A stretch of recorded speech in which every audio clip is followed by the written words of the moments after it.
Merhaba. Hoş geldiniz. Teşekkür ederiz. Sağ olun. Nasılsınız? Hamdolsun. İşleriniz nasıl? Durumunuz nasıl? Zamlar olmazsa iyi. Zamlar olmasa. Evet. Şehzade Demirgül'e bak. Genel sekreteri var. Başka. Eyvallah. Merhabalar. Hoş geldiniz. Nasılsınız? Hoş konuşmuş. Selamünaleyküm. Şehzade Demirgül'e var. Genel sekreteri bir AK Parti adayı. Oradan Tayyipçiyim. Tayyipçisin. Oradan biz de Tayyipçiyiz. Seçimde biz de Tayyipçiyiz. Tamam işte. İyi sanki. Yağmur iyi yağdı. Buğday kahlarda iyidir yani. Dolayısıyla siz de bol bol ilaç satıyorsunuz şimdi. Valla haliyle tabii ki. Evet. Nasıl gördünüz dedi AK Parti birlikte? Valla iyidir, başarılar diliyorum inşallah. Nasıl seçimler? Ne yaptınız? Sivil mi yaptınız? Nasıl? Allah hayırlı olsun. Allah razı olsun. Nasıl teşekkür ederim. Hamdolsun. Siz iyi olsanız biz biliriz. Valla işte kazanırsa iyi olur. İnşallah. Nasıl gördünüz? Hayvan duvarsız bir var. Yine de. Aleykümselam. Hoş geldiniz. Teşekkür ederim. Buyurun. Hoş geldiniz. Oturalım. Buyurun. 2 dakikanızı alalım. Buyurun. Buyurun. Çok yakından taksicilik. Buraya da girdik. 300-500 liraya gidip borçlanıp bir araba alıyoruz. Plakamız değer kazanır diye. O da belediyenin bünyesinde olduğu için hiçbir şey yapamıyoruz. Ne devir yapabiliyoruz, ne çocuklarımıza bir sermaye bırakabiliyoruz. Yani Kaç taksi var? bizim burada şu anda 10 tane. 10 çarpısı. Bir şekilde anlaşılır. Güzel. Biz anketçi gibi bir şey. Esnafta ben anketçi. Bir şeyin güzel falan. Peki çok şükür. Biz deminden sonra tavuğa 15 günde bize 50 milyon zam yaptıracak. Devlet ne yapsın? Yani bunu devlet de yapıyor. Kıymetli oldu ama sayı azaldı. İşte onu söyleyeyim. Sayı ne durumda? Hayvan Sayı azaldı, bayağı azaldı. Kırsalda Kırsalda işte köylerde azaldı. Merkezde çok olmaz zaten. olmaz yani. Şimdi hayvancılık ölürse hepimiz aç kalırız. Vallahi. Ne olur musunuz? Tatlı yok.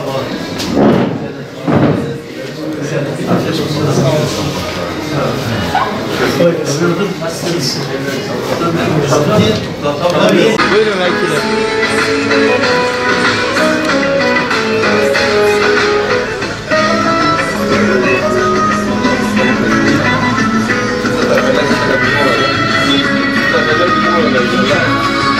Kolay gelsin. Kolay gelsin. Hayırlı olsun. Sağ olun. Çok şükür. Allah'ım razı olsun. Evet. Evet. Bir markete sorumlusu. Kolay gelsin. Şey olmaz. Dayı eve gitti abi ya. Allah Allah. Biz değerden biraz rahatsız eve gittik. Öyle mi?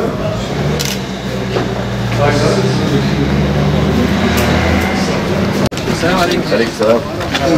Yalnız maşallah. Nasılsınız? Evet, beraber. Gübre var.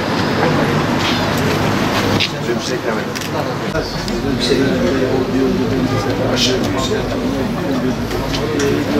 Sadece ben kendisi.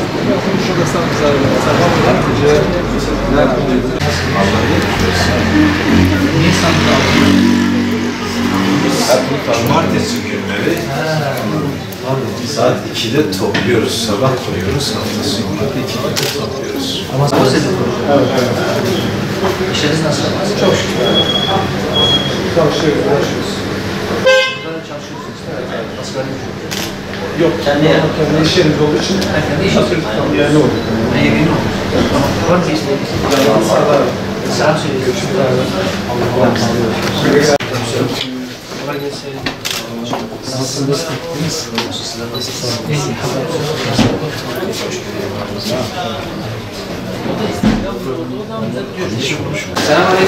Selamünaleyküm. Nasılsınız?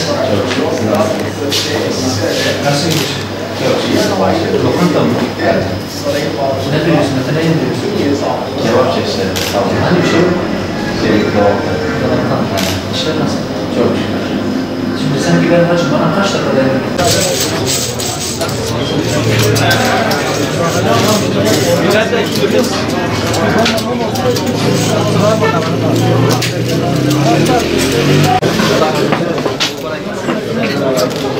Beni geçer. Sonra dedik sizi soralım. Siz nasıl görüyorsunuz? Biz geziyoruz tamam ama sizi dinlemek istiyoruz. Şeylerimizi, önerilerimizi. Değil mi? Yükümüzü ağırlaştırıyoruz, sorumluluğumuzu artırıyoruz aslında. Biz ayrı partiyiz biliyorsunuz. Fakat ihtiyaç oldu. Konserin mahallesi. Merkez mahalle efendim. Kaç mahalle var? 5 mahalle var. 5 mahalle. Yani bütün ihtiyaçlar sağ olsun devlet tarafından karşılar. Dostum bizim de dostumuz. Nasılsınız abi? Çok şükür. Şehzade teşekkür ederim. Sağ olasın. Siz nasılsınız? Hamdolsun bana karnım diyor. İşleriniz nasıl? Allah'dan söylesin işte. O yüzden kaybettik gidiyoruz işte. Günümüzde oluyor. Bugün Allah iyilik versin. Şükür. Şimdilik çok iyi. Her şey yolunda. Güzel. Allah daim etsin inşallah. Teşekkürler. Amin inşallah. Siz de iyisiniz. İyi Allah'a şükür. Çok şükür. Sizleri görelim. Soralım. İstekleri bir Çok tarafa. teşekkürler. Sağ olun. Başkanım hoş geldin. Kolay gelsin. Kolay gelsin. Başkanım hoş geldiniz. Sıcaktaymış. Neler diyorsunuz? Valla sıcak ama mücadele ediyoruz yine de vatandaş için. Halkımız için. Sağlığınız, sağlığınız, inşallah iyi. Çok Arada bir bakıyoruz. Yine mi öyle? ve de öyle. İşler nasıl geçer? Çok şükür diyelim. Tamir, tadilat olmuş. Olur, evet. Olur.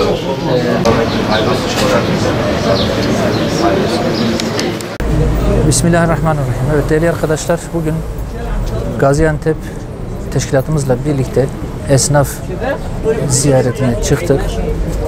Vatandaşlarımızla, esnafımızla hasbihal ettik, oturduk, çaylarını içtik, dertleştik. Burası malum tarımın çok yaygın olarak yapıldığı ve geçim kaynağının tarım olduğu bir bölgemiz. Bu anlamda elbette çiftçilerimizin, köylülerimizin talepleri, beklentileri ve istekleri var. Bu yıl maşallah bereketli bir yıl, aynı zamanda yağmurun bol olduğu, ciddi bir bereketin beklendiği bir tarım mevsimi yaşanıyor şu anda. Allah hayırlısıyla tamamına erdirsin diye dua ediyoruz. Fakat şöyle bir şey var, yoğun olarak ifade edilen talepler arasında buğday, mercimek ve diğer bakliyatların fiyatlarının iyi bir seviyede tutulması ve masrafları karşılayabilecek, çiftçiyi ayakta tutabilecek, tarımı güçlendirecek bir fiyat belirlemesinin yapılması. Yapılacak fiyat belirlemesi eğer masrafların, giderlerin, maliyetlerin altında kalırsa ya da aynı seviyede kalırsa çiftçi bir şey kazanmayacak, hatta kaybedecek malum. Şu andaki yüksek girdi maliyetleri nedeniyle çiftçiyi ayakta tutmuyor. Pamuk fiyatlarının çok düşük olduğundan da bir şikayet var.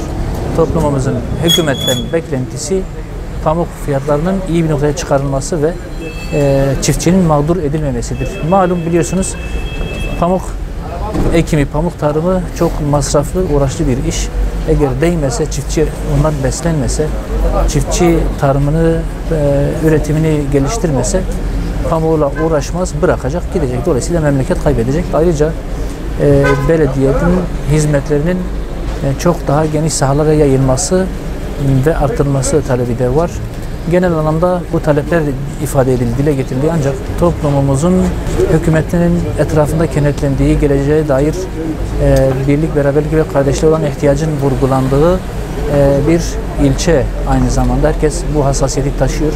Herkes ülkemizin, memleketimizin geleceğine sahip çıkacak Allah'ın izniyle. Genel anlamda herkes bu ülkenin geleceğinin muhafaza edilmesi, birlik, beraberlik ve kardeşliğin tesis edilmesi ve ezanın korunması gerektiği yönünde yüksek perdeden ifadeler kullanılır. Bu memlekette ezan susmamalı. Ezana muhalif olan siyasi hareketlerin, partilerin önünün alınması gerekir.